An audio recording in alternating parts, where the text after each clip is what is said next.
Miss Borby. And Mrs. Lynn. We're here with a Surds Extension, so extend yourself. Extend yourself. Let's look at the first problem. It's right square root of 3 minus 1 minus 3 minus another rational expression. And what does rational mean? It's a fraction, right? Okay. Yeah. Okay. Yeah. Rational is a fraction. Rational is a fraction. In simplest form. So to simplifies this, let's look at the denominators. Right. We can come up with a common denominator. We're subtracting fractions, so we need a common denominator, and it would be what? Well, if I just make them 1 minus the square root of 3 times 1 plus the square root of 3, that's an easy denominator to choose here. Right. So, what is the first one? The first term have to be multiplied by in order to get the common denominator? So the first term in the denominator has 1 minus the square root of 3. So we would want to multiply this whole thing by 1 plus the square root of 3 over 1 plus the square root of 3, because this is just a giant 1. So that won't change the value. So we're going to have the square root of 3. That comes from right here. Yep. Times 1 plus the square root of 3. 1 plus the square root of 3. Okay, that takes care of our first fraction. Then we have subtract, and I'll do this next one in blue. Now, the common denominator, we have to multiply this side by 1 minus the square root of 3. And in the denominator, 1 minus the square root of 3.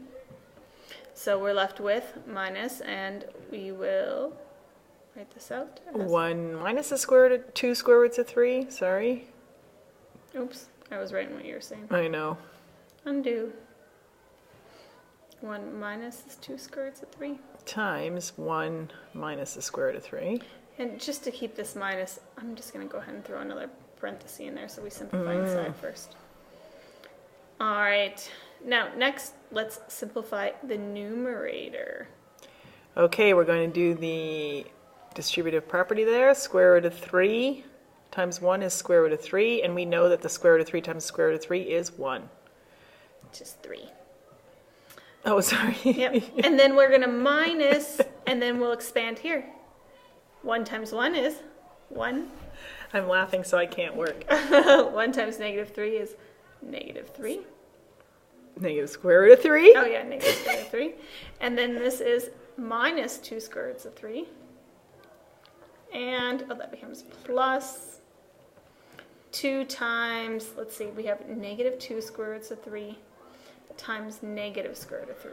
So that becomes a positive 2 times 3. So that's just 6. 6. And if we look at the denominator and we double distribute here, we have 1 times 1 is 1. We have 1 square root of plus the square root of 3, right? Minus the square root of 3. And 3. minus 3. All right, let's clean this up a little bit. We have the square root of 3 plus 3. If we look within our parentheses here, we have negative square root of 3 minus 2 square roots of 3. Which So is we have minus 3 square roots of 3, right? Minus 3 square roots of 3 plus 6. Can we combine the 1 and the 6? Do that the next time. So, Okay, so these two are gone, and I have 1 minus 3, which is minus 2. negative 2. And working down here, we have square root of 3 plus 3. And now, like Mrs. Borba said, this is a 7 minus 3 square roots of 3 inside here. So we have minus, don't forget the minus in front of there, and then plus 3 square roots of 3. And this is all over 2. Negative 2. Negative 2. All right, so we have square root of 3 plus 3 square roots of 3. That's 4 square roots of 3. 3 minus 7 is Minus 4 all over 2 minus 2. And looks like we can simplify it a little bit more, right? we can divide everything by negative 2. So negative 2 here is negative 2 square roots of 3. And this becomes plus 2. And then we're finished. Okay. That was a long problem. Next one. Solve an x and y given that they are rational. Rational means that they are going to be a fraction.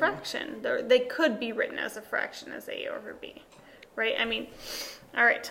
So if we're going to solve for x and y, we want to isolate our x and y. So first on this equation, let's get rid of this term here, right there. So we can just divide by 3 minus the square root of 2. Do that to one side, we want to do that to the other. So now we're left with x plus y square root of 2 equals negative 2 square roots of 2 over 3 minus the square root of 2. Now we look at x. We want x to just be some rational number. And we look at y, and y has to be some rational number times the square root of 2. So what next? So I think we need to simplify that and try to get it in that form, right? Because we have two unknown variables, but we don't have two equations. So we need to get rid of this denominator here. So how can we simplify to get rid of the denominator? If we multiply now by 3 plus the square root of 2. If we do that to the bottom, we have to do that to the top. And how did you know to pick that? Just because you're smart? Because I know how to rationalize the denominator. How do we know how to do that? Because we know that when we multiply together, it's going to eliminate the square root, right? All right, so let's look at that. So let's look at the numerator first, and then we'll multiply the denominator, I guess. So negative 2 square roots of 2 times 3 is negative 6 square roots of 2.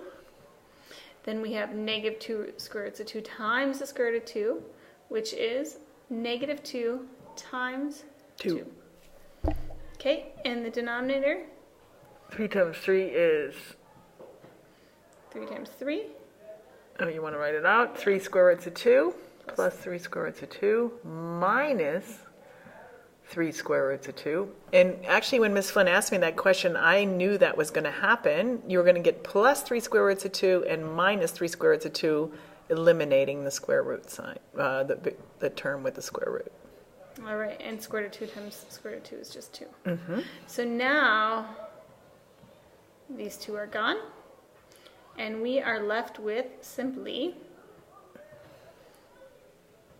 in the numerator, Negative square root of 6, square root of 2, minus 4, over, let's look, 3 times 3 is 9, minus 2 gives me 7. So I can now rewrite that. So this is the same thing as negative 6 square root of 2 over 7. Minus 4 over 7. And if we're looking for a value that's in front of a square root for y, well, here's our value in front of the square root. So that just must mean that y is? Minus 6 sevenths. Minus 6 sevenths. And x then becomes minus 4 sevenths for the same reasoning, right? That's what's left over, and it's right there. All right, so negative 4 sevenths. That's it for now.